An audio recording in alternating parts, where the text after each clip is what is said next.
Hi, I'm Joel Garner, the owner and operator of Joel's Carnivorous Plants, and this video is to show you how to feed your Venus flytrap.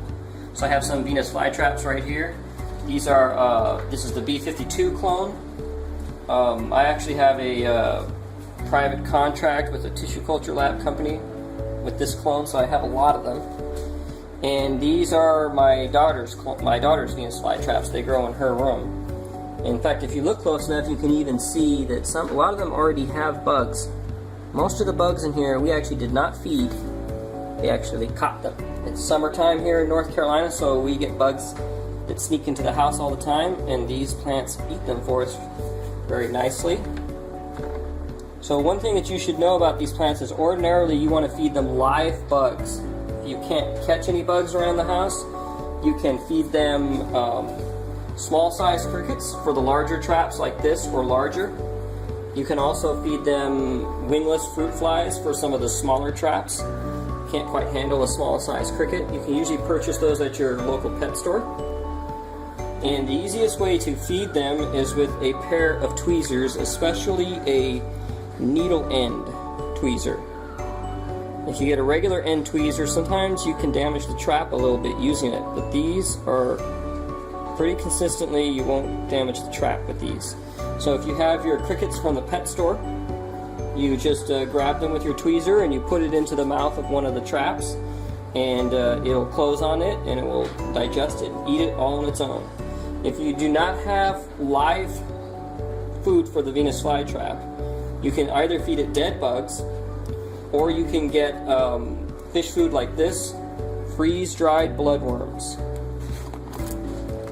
and you can feed it that. But you have to use a certain technique with this or a dead bug, because essentially you have to trick the plant into thinking that it is alive, because it is genetically programmed to only eat live prey. So the first thing you do when feeding it a dead bug or freeze-dried bloodworms is you mist the plant. Specifically, you're trying to mist the trap that you're going to feed. And you then grab some of them with your tweezers, like this, and you put it into the trap. Now the trap in the crease in the center is very sensitive, and touching that often makes it close. The plant also has 4 little hairs on the inside of each trap. So it's got 4 little hairs on the inside of the trap, and those are sensitive to touch, and touching those or the crease in the middle can often make it close. So you take your dried bloodworm or dead bug. After it closes, then you just let this out. The water will actually make the bloodworm stick to the trap. So usually it sticks to the trap, and the needle end tweezers can come right out through the spaces in between. These are called cilia. They're not actually teeth or eyelashes, they're called cilia. It'll come right out through the cilia. Now after it's closed on it like this, you have to take the trap in between your fingers like this and gently close it shut about 6 to 12 times.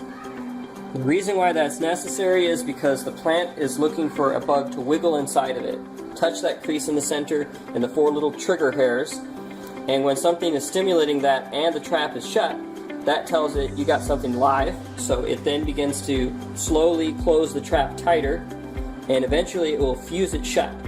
The trap will actually fuse together, it'll be joined on the edges of it. And then whatever it's eating will take somewhere between about 4 to 14 days to digest. It depends on how much food it is and how hard it is to digest. These are relatively easy for the plant to digest, the freeze-dried bloodworms are.